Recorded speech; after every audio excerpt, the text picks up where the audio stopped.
রাস্তায় চেঁচিয়ে আদালতের রায় পাল্টানো যায়। মুক্তিযোদ্ধা সন্তান নাতিপুতিরা কেউ মেধাবী না, যত রাজাকারের বাচ্চারা নাতিপুতি হলো মেধাবী, তাই না? 2024 সালের রাজনৈতিক পালাবদলের পর বাংলাদেশের সবচেয়ে আলোচিত প্রশ্নগুলোর একটি হলো আওয়ামী লীগের ভবিষ্যৎ কি?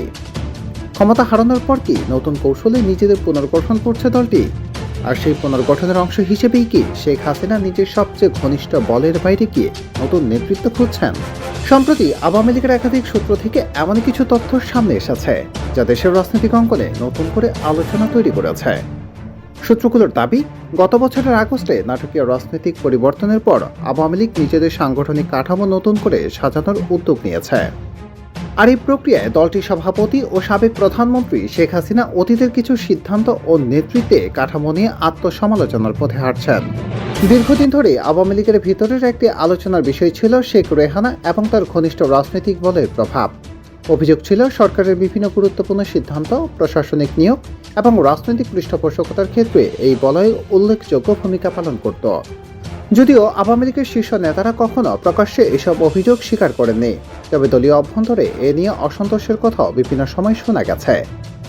এখন প্রশ্ন হলো, দল পুনর্গঠনের এই পর্যায়ে কি সেই পুরনো বলয় থেকে দূরে সরে যাচ্ছে শেখ হাসিনা?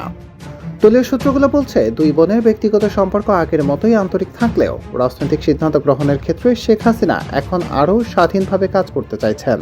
আর এর পেছনে রয়েছে একটি বড় বাস্তবতা। ক্ষমতায় থাকাকালীন সময়ে নানা বিতর্ক, দুর্নীতির অভিযোগ, প্রশাসনিক নিয়োগ নিয়ে প্রশ্ন এবং জনগণের ক্ষোভকে আওয়ামী লীগের বর্তমান সংকটের অন্যতম কারণ হিসেবে বিবেচনা করা হচ্ছে বলে দাবি করেছে সূত্রগুলো। বিদেশে অবস্থানরত আওয়ামী লীগের কয়েকজন নেতার মতে, শেখ হাসিনা এখন এমন ব্যক্তিদের সামনে আনতে চান যাদের ভাবমূর্তি তুলনামূলকভাবে পরিচ্ছন্ন এবং যারা জনগণের কাছে গ্রহণযোগ্য। এ কারণে দলীয় পুনর্গঠনের আলোচনায় নতুন করে উঠে আসছে বেশ কিছু পরিচিত নাম।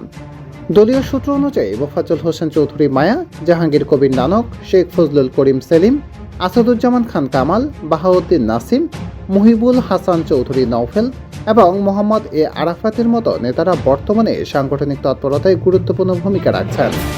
এছাড়া শিরিন শারমিন চৌধুরী, সাবির হোসেন চৌধুরী এবং সেলিনা হায়াত আইফির মতো তুলনামূলকভাবে কম বিতর্কিত নেতাদের নামও ভবিষ্যৎ নেতৃত্বের আলোচনায় উঠে আসছে। দলীয় সূত্রের দাবি, শেখ হাসিনা বর্তমানে দেশের বাইরে অবস্থান করলেও সরাসরি দলের কার্যক্রমে তদারকি করছেন। হোয়াটসঅ্যাপ, টেলিগ্রাম এবং ফোন কলের মাধ্যমে তিনি নিয়মিত নেতাকর্মীদের সঙ্গে যোগাযোগ রাখছেন। অন্যদিকে আওয়ামী লীগের যুগ্ম সাধারণ সম্পাদক আফম বাহাউদ্দিন নাসিম এসব পুনর্গঠন প্রক্রিয়ার কথা স্বীকার করলেও দলের ভেতরে কোনো শুদ্ধি অভিযান বা নির্দিষ্ট নেতাদের নাম বাদ দেওয়ার আলোচনা চলছে এমন দাবি প্রত্যাখ্যান করেন। তার ভাষায় এসব তথ্যের অনেকটাই রাজনৈতিক অপপ্রচার। তবে বাস্তবতা হলো, আওয়ামী লীগের সামনে এখন সবচেয়ে বড় চ্যালেঞ্জ দলকে আরও সক্রিয় করা এবং জনগণের আস্থা পুনরুদ্ধার করা।